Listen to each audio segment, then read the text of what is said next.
다 보통은 10kg씩은 다 쪘을 거예요. 그분이 저는 본부장님인지 처음에 모르고 그냥 아저씨인 줄 알았는데 음식물 쓰레기 냄새도 마치 되게 한계이롭게 느껴지더라고요. 안녕하세요. 저는 환경자원융합센터에서 해양 미세조류 배양 및 물질 분석을 담당하고 있는 입사 8년차 문승주 연구원입니다. 안녕하세요. 환경자원융합센터에 입사 3년차 원생생물의 다양성과 유용성 탐색 연구를 하고 있는 이윤선 연구원입니다. 안녕하십니까. 저는 환경자원융합센터에서 분자생물학 실험을 관련해서 담당하고 있는 6년차 연구원 형준호입니다. 저는 2013년도에 환경자원융합센터에서 미세조류를 직접 배양하고 물질을 분석할 수 있다고 해서 지원하게 되었습니다. 저는 예전 직장이 해양수산생물 관련 연구하는 직종이었는데요. 거기서 이제 그 전 동료가 먼저 이 본센터에 이직을 하게 돼서 이제 생활하면서 이제 이야기를 너무 자랑을 하셔가지고 저도 여기 저도 가고 싶다 한 찰나에 또 이제 때를 기다리다가 채용 공고 뜬 걸 보고 2019년 12월에 입사를 하였습니다. 저는 2017년 9월에 입사를 했고요. 그리고 그전에는 대학원에서 해양생물을 유용하게 활용하는 연구들을 했었는데 그런 것 때문에 해양생물에 대한 관심이 있었고, 그리고 저희 센터에서는 거기서 한 걸음 더 나아가서 이제 우리 사회에 영향을 미치는 생물들을 좀 더 관리하고 이해하는 기술들을 활용한 연구를 했었거든요. 그래서 그런 것들에 관심이 있어서 지원하게 되었습니다.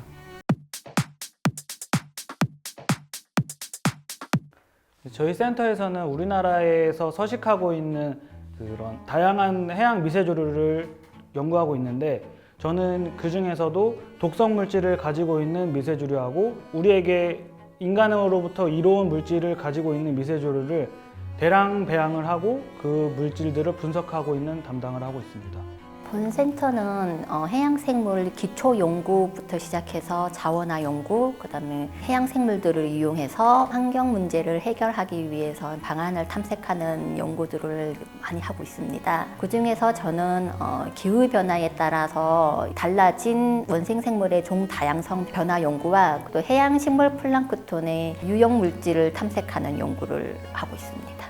네, 저희 센터에서 주로 하는 업무는 우선 해양 생태계에 있는 교란 유해 생물들이 있는데 걔네들을 이제 관리하거나 아니면 방제하기 위한 기술들을 이제 연구하는 일들을 주로 하고 있습니다. 그중에서 이제 저는 폐류독소에 관련한 유전자들이 있는데, 그리고 국민들이 이제 섭취하는 굴이라던가 조개류들 같은 것들에 있어서 봄철이 되면은 해독 조심해라 뭐 이런 속보들이 뜨게 되는데, 그런 것들을 관리 방지하는 기술이 있어서 유전자적으로 하기 위한 일들을 주로 맡아서 하고 있고, 지금은 유전자를 통해서 걔네들을 방지하거나 분석할 수 있는 법들을 연구하고 있습니다. 네, 저는 이전 미세조류를 가지고 물질 분석을 연구를 하는 일을 했었는데, 제가 여기에 처음 입사하게 됐을 때 저희 센터장님께서 저에게 첫 업무를 주신 거는 제가 물질을 분석하는 게 아니고 제가 직접 미세조류를 배양하는 게 첫 임무로서 이제 시작을 하게 되었는데, 제가 그동안에 받았던 미세조류들은 다 냉동 상태의 생물들을 받아갖고 제가 그 물질을 추출했었는데, 여기서는 냉동 샘플이 아니라 실제로 살아있는 그 라이브 상태의 미세조류를 제가 직접 적으로 불려서 그 양을 만들고 분석을 하는 임무가 저의 첫 업무였고요. 그리고 가장 기억에 남는 일은 저희 센터 자체가 우리나라 연안들을 많이 샘플링을 하러 다니는데, 그 중에서도 물 속에 들어가서 다이빙을 해서 거기서 해조류에 붙어 사는 플랑크톤 조사하는 게 있어요. 그래서 다이빙을 처음 배웠을 때가 제가 입사했을 때 가장 기억에 남습니다. 저는 원효대사의 해골물처럼 저도 그렇게 원효대사의 마음을 통감할 수 있는 일이 첫 업무였는데, 어떤 원생 생물을 이용해서 음식물 쓰레기를 처리하는 사업에 참여하게 된 게 제 첫 맡은 업무였거든요. 거기서 고등학교 때 교과서에서는 이제 생물을 이용한 미래 과학 이렇게 해서 생물을 이용해서 나중에는 음식물 쓰레기를 처리할 것이다 뭐 이런 글귀가 있었었는데, 그 글을 제가 직접 현실에서 할 수 있다는 거에 대해서 되게 많이 즐거웠고 신기했고, 또 그러다 보니까는 그 하는 일들이 다 즐거우니까 음식물 쓰레기 냄새도 마치 되게 향기롭게 느껴지더라고요. 집에서는 제일 괴로웠던 업무 중에 하나가 그 음식물 쓰레기 처리였는데, 있는데 여기 실험실에서는 항상 그 음식물 쓰레기가 진동을 하는데도 전혀 괴롭지 않고 즐거웠던 그런 기억이 있었습니다. 근데 당시에 일했을 때도 동굴 속에서 원효대사가 해곰을 마시면서도 이런 마음을 느꼈겠구나, 나도 이제 그런 마음이었겠구나 라고 생각한 적이 있습니다. 네, 우선 처음 왔을 때는 그때 양복을 입고 8시에 출근했는데 그때 아무도 안 계셨거든요. 왜냐면 9시까지 와야 되니까. 근데 저희 센터 길을 찾고 있는데 마침 그때 연구소의 본부장님이 이제 어디 가냐 하셔가지고 저희 센터를 말씀드렸더니 이쪽으로 방향 알려주셨어요. 그때 그분이 저는 본부장님인지 처음에 모르고 그냥 아저씨인 줄 알았는데 알고 보니까 여기서 높으신 분이었고, 그래서 그게 처음 먼저 생각이 나고, 그러고 나서 이제 그날 업무를 끝나고 나서 회식 때는 이제 다 같이 소맥 마시면서 연구소를 잘 적응해야겠다는 생각을 했었고요. 가장 기억에 남는 업무는 처음 출장 가서 적조를 봤을 때였고, 보통 적조를 봤을 때 이제 붉은색을 사람들이 생각하게 됐고, 저도 뉴스로 그렇게 봐왔기 때문에 붉게 생각을 했는데, 실제로 배를 타고 사람들이 가서 적조를 봤을 때는 검붉은색, 거의 검다라는 것에 가까운 색깔이었거든요. 오히려 이거를 내가 막상 가서 어떻게 해야겠다기보다는 그냥 막상 무섭다라는 생각이 오히려 많이 들었던 것 같아요.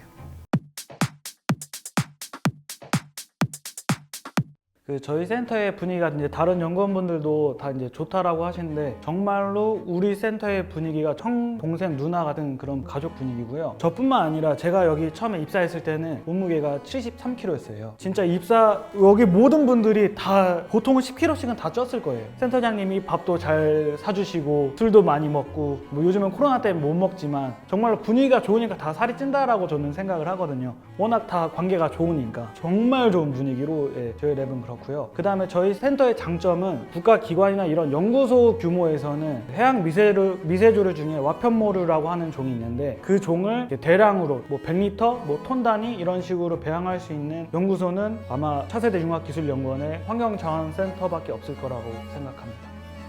본센터는 생물을 이용해서 여러 가지 기술들과 또 다양한 분야들과 접목하여서 생물의 새로운 가능성을 탐색하는 연구들이 주로 진행하고 있거든요. 무궁무진한 발전 가능성이 있다는 것과 연구 주제에 한계가 없다는 것이 본센터의 큰 장점이고, 분위기가 너무 이렇게 좋아서 처음에 제가 여기 왔을 때도 내가 저 무리에 과연 잘 들어갈 수 있을까 걱정할 정도로 너무 이제 화기애애한 분위기더라고요. 뭐 되게 친절하시고 상냥들 하셔가지고 제가 적응하는데 전혀 힘든 점이 없었던 분위기라서 다른 직장과는 달리 되게 분위기가 좋은 게 또 본센터의 장점입니다. 제가 생각하는 저희 센터의 장점은 크게 두 가지가 있는데, 첫 번째는 센터를 이끄시는 센터장님께서 물론 팀을 이끄시는 분이기도 하시지만 그 이전에 연구자이시거든요. 연구자의 능력이라든가 역량 자체도 뛰어나신 분이라서 저희는 따라가는 연구원들이기 때문에 그분께서 이끄시는 과제들을 같이 수행하다 보면서 저희들의 능력도 같이 향상되는 장점이 있고요. 그리고 두 번째는 저희 팀원들이 되게 유쾌하고 따뜻한 분들이라서, 사실 제가 사회생활 여기가 처음인데 제가 뭐 실수하거나 부족한 부분들이 있었어도 혼내시거나 할 수 있었을 텐데, 그런 부분들을 너그럽게 봐주시고 또 이해해 주셨던 부분들이 저에게는 또 오히려 크게 배우고 다음에 이렇게 하지 말아야겠다는 생각들도 많이 하면서 그런 계기가 됐었던 것 같습니다. 저희 센터에서 지금 현재 하고 있는 일들이 우리나라 연안에 이제 서식하고 있는 이제 식물 플랑크톤을 이제 연구를 하는데, 지금 현재 기후 변화가 우리나라에서도 이제 이슈화가 되고 있잖아요. 그러면서 이제 따뜻한 지역에서 살고 있는 식물 플랑크톤, 그런 플랑크톤들 중에 특히나 그런 적도, 이런 따뜻한 지역에 살고 있는 애들이 독을 갖고 있는 종들이 되게 많아요. 근데 그런 종들이 그 해류를 따라서 남쪽에서 이제 북쪽으로 쭉 계속 이제 올라오거든요. 뭐 필리핀 연안으로 해서 그다음 제주도, 지금 현재 제주도만 가서 조사를 해봐도 적도 부근에 살고 있던 플랑크톤들이 우리나라에서 지금 현재 많이 발견이 되고 있고, 그걸 좀 더 넘어서 부산, 포항, 울산 뭐 이런 데에서도 이제 조금씩 발견이 되고 있더라고요. 아직까지도 연구되지 않은 그런 종들이 있어요. 아직 이름도 모르는, 이름도 지어져 있지 않은 그런 종들이 있는데, 큰 목표라면은 그런 종들 중에서 새로운 신규 종, 그러니까 신종이라고 하거든요. 그 또 신종으로부터 나오는 독성물질이라든가 유용물질, 아직 지구상에 알려지지 않은 그런 화학 구조를 갖고 있는 그런 물질을 분리하는 게 제 큰 목표입니다. 저희 센터장님께서 해양 생물을 이용해서 여러 가지 기술들을 개발하시고 또 이렇게 특허도 가지고 계세요. 저도 이제 그 센터장님의 좀 뒤를 이어서 제가 지금 하고 있는 걸 실증 연구까지 성공리에 맞춰서 이제 특허 출원도 하고 잘 되면은 이제 뭐 사업화까지 좀 크게 꿈을 가지고 있고요. 또 개인적으로는 지금 이렇게 다 이렇게 운동 선수고 또 취미들 활동이 다양하세요. 보면 여러분 그 주위에서 저도 옆에서 있으면서 나도 한번 저는 이게 주부니까는 제가 이제 한동안 제 취미 생활이 없었었는데 저희가 채집을 하면서 스쿠버 다이빙을 해요. 그래서 저도 곁다리로 한번 같이 배워서 저도 같이 한번 해보고 싶은 또 그런 꿈도 가지고 있습니다. 운동은 원 없이 해서 안 해도 될 것 같고요. 저희 센터에서 일하는 일들이 사실 일이지만 저는 재밌거든요. 하고 있는 일 중에 있어서 제가 주된 업무가 아까 말씀드리기도 했지만 이제 폐독 유전자를 가지고서 국민들이 폐류를 섭취했을 때 이게 독이 있는지 없는지를 유전자적으로 검출하는 방법들을 제가 연구하고 있는데 그게 이제 좀 더 실증이 돼서 기존에는 그런 걸 분석하는 방법이 쥐를 이용해서 주사를 찔러서 죽이면서 이거를 분석하는 방법들이 사용되고 있거든요. 그런 것들은 윤리적이라던가 비용적인 측면이 좀 이슈가 되기 때문에 제가 지금 연구하는 방법들이 물론 당장은 될 수는 없지만 연구를 통해서 그게 실증화돼서 좀 도움이 될 수 있었으면 좋겠다는 생각을 하고 있고 저희 팀원들하고도 이제 하고 있는 과제들 좀 계속해서 같이 잘 해나갈 수 있었으면 좋겠다는 생각을 하고 있습니다. 제가 생각하는 윤기원은 새로운 학교라고 생각을 하거든요. 여기 있는 분들도 물론 자기 전공이 있었지만 윤기원에 새로 와서 내 전공이 아닌 것을 새롭게 배우는, 저도 원래는 해양 천연물을 했지만 여기서 해양 생물을 배우고, 여기 친구랑 우리 박사님들도 분자학을 원래 하셨지만 여기서 와서 생물도 배양하고 직접 채집도 하고, 그래서 새롭게 배운다 해서 그냥 새로운 학교라고 생각합니다. 저는 5글자로 줄이라고 해서 무도회장위라고 줄였었는데요. 그 이유가 저희 본센터가 소속된 이 윤기원 내에서 보면은 어떠한 연구를 하든 연구를 할 수 있도록 모든 인프라들이 잘 구축이 되어 있어서 저는 그곳에서 연구라는 춤을 출 수 있게 만들어주는 그 무대 위라고 먼저 생각이 떠오르더라고요. 저는 무도회장위라고 줄여보았습니다. 저에게 윤기원이란 알잘 깔딱센 해서 이제 팀원분들께서 알아서 잘 깔끔하고 알아서 잘 깔끔하고 딱 센스 있게 일들을 잘 하셔서 그런 부분들을 많이 본배우고 배울 수 있었던 것 같습니다.